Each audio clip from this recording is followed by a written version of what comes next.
Hello internet, this is हल walker. Hope you doing great. और आप देख रहे हैं द मार्केट इक्विलिब्रियम। और आज जब मैं ये वीडियो बना रहा हूँ तो दुनिया में कोहराम मचा हुआ है। हर जगह खूनी खेल चालू है। खमेनी साहब को निपटा दिया गया है और वॉर अब दुबई तक पहुँच चुकी है। जी हाँ, पोर्टफोलियो का रंग भी लाल हो चुका है और आज होली भी है। और दुख की बात तो ये है कि पिछली होली भी हमारे पोर्टफोलियो का रंग लाल ही था। तो क्या ये जो लाल रंग है ये अगली होली भी रहेगा? इस बारे में आज की चर्चा रहेगी। जी हाँ, आज बात करेंगे मेजर इंडाइसेस की और ये जानने की कोशिश करेंगे कि क्या कोई स्ट्रक्चरल ब्रेकडाउन होने वाला है या फिर हमें कुछ रिवाइवल की उम्मीद रखनी चाहिए, क्योंकि चार्ट्स पे चीज़ें नॉइज फ्री दिखती हैं, बिग मनी फ्लो दिखता है और कुछ पैटर्न्स दिखते हैं जो कि काफ़ी क्रिटिकल होते हैं नॉइजेस से दूर। तो ज़्यादा टाइम ना वेस्ट करते हुए मैं चलता हूँ चार्ट पे। और सबसे पहले हम चर्चा करेंगे निफ्टी पे। जी हाँ, निफ्टी हमारा जो मेजर इंडेक्स है, निफ्टी 50। और क्या हुआ आज उसको भी समझेंगे और क्या होने वाला है उसको भी एनालाइज करने की कोशिश करेंगे।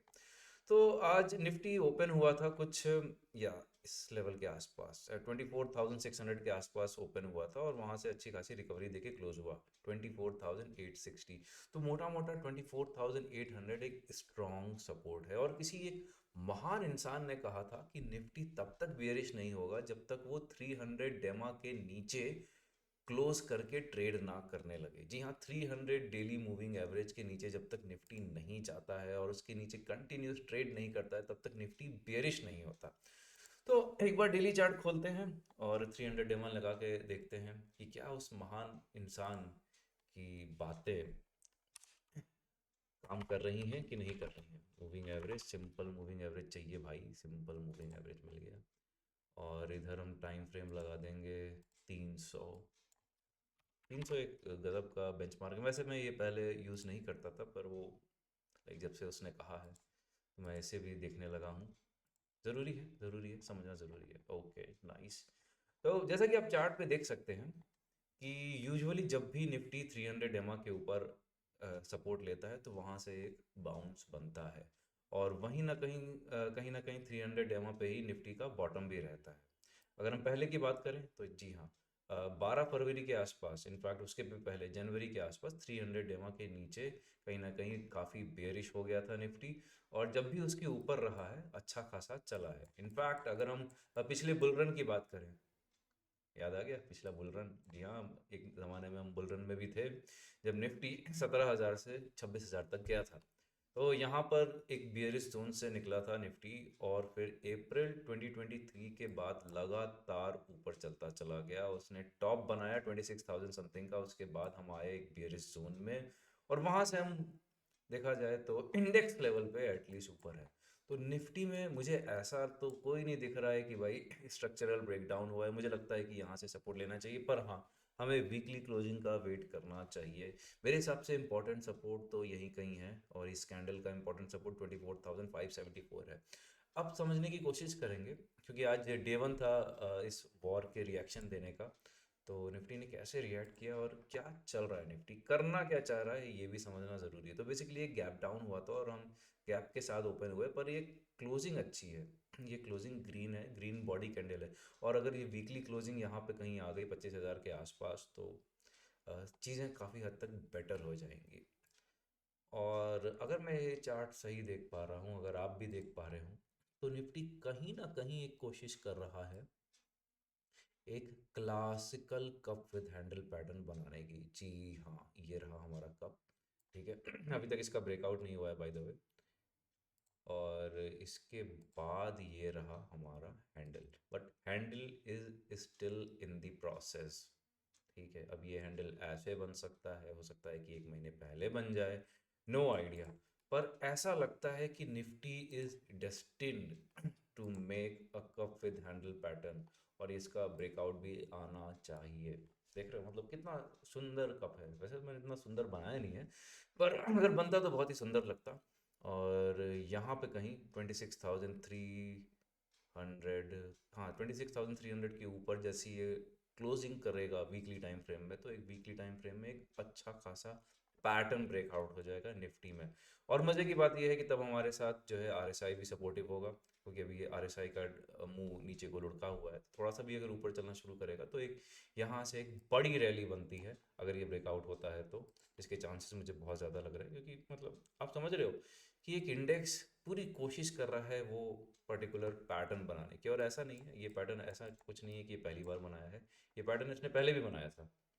जी हाँ, ये पैटर्न निफ्टी पहले भी बना चुका है। और सबसे मज़े की बात यह है कि ये पैटर्न उसने सारे नेगेटिव सिनेरियोज के बीच में बनाया था। इस पूरे सिनेरियो में जो है दुनिया में जंग चल रही थी, रशिया यूक्रेन वॉर बस यहीं कहीं फरवरी में शुरू हुआ था, वहाँ से फॉल आया।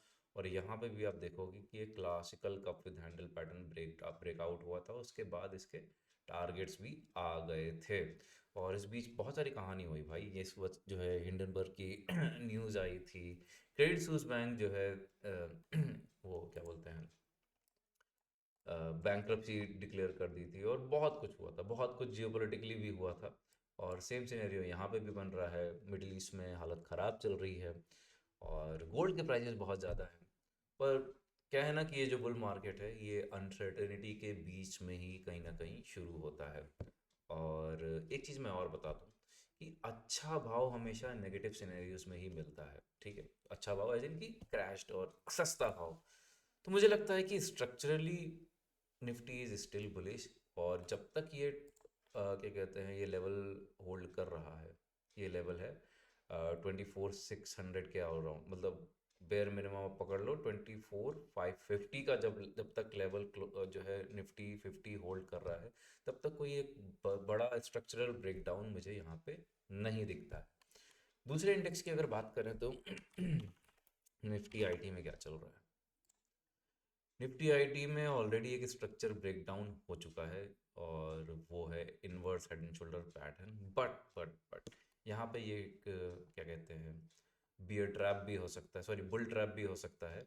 क्योंकि यहाँ पे आरएसआई हेविली ओवरसोल्ड हो गया है। इतना ओवरसोल्ड ये हुआ था अभी 7 अप्रैल को, जब डोनाल्ड ट्रम्प ने पहली बार टैरिफ लगाया था। उसके पहले हुआ था जून 2022 में, जब I think Russia Ukraine war को शुरू हुए कुछ ही टाइम हुआ था। और उसके बाद पहले कोविड के टाइम में हुआ था। तो यूजुअली हमारा जो निफ्टी आईटी इंडेक्स है वो यहाँ कहीं से घूम जाता है। तो यहाँ पे भी मुझे सच कोई इतना ज़्यादा डर लग तो नहीं रहा है। मुझे लग रहा है कि अगर ये नीचे वाले टारगेट्स आने भी होंगे ना, तो यहाँ पे एटलीस्ट एक बड़ी रिकवरी तो आना ड्यू है, ऐसा चार्ट देख के लग रहा है।